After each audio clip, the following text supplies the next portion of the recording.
The Sony 16-35 is an excellent choice for underwater photography, and I'm going to walk you through how to zoom it using one of our DL housings. Now, if you like videos like this, make sure you like and subscribe to the page. Also comment down below with any questions you may have. And don't forget, we have a weekly newsletter, so sign up for that as well, because it's packed with tons of information, tips, tricks, as well as trip information. So what we're going to do is turn attention to the housing, and you'll notice that there's a retaining gear here, and there's a dust cap. You remove that, just tip it over and the dust cap will come out. Set that aside with your spare parts, and we can set this aside for right now as well. Let's take a look at the lens. Now, what I do is I typically will zoom the lens to 24, and then using the appropriate gear and clamp, which is sold as a set, I will take the clamp, and you'll notice that the clamp has 2 tabs on it, and I will take one of these tabs and align it with the indexing dot on the lens and make sure that the tabs will end up facing the camera body when installed.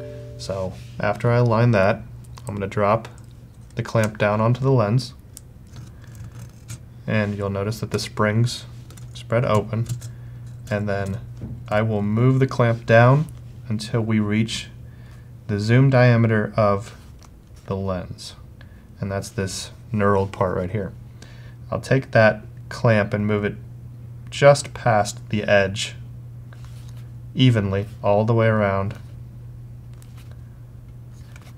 And once you have this installed, I typically will leave this on the lens throughout the entirety of the trip because it doesn't affect anything and I can use it topside. Set this aside for now.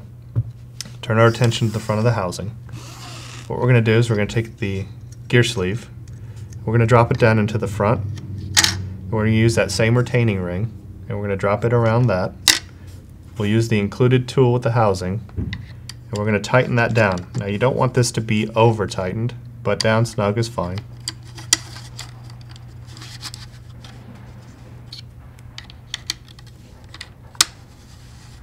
And make sure you keep this with your spare parts that you travel with. Now we're going to use the drive gear, and we're going to move that gear sleeve until one of the 2 notches is in line with the indexing dot on the front of the camera body.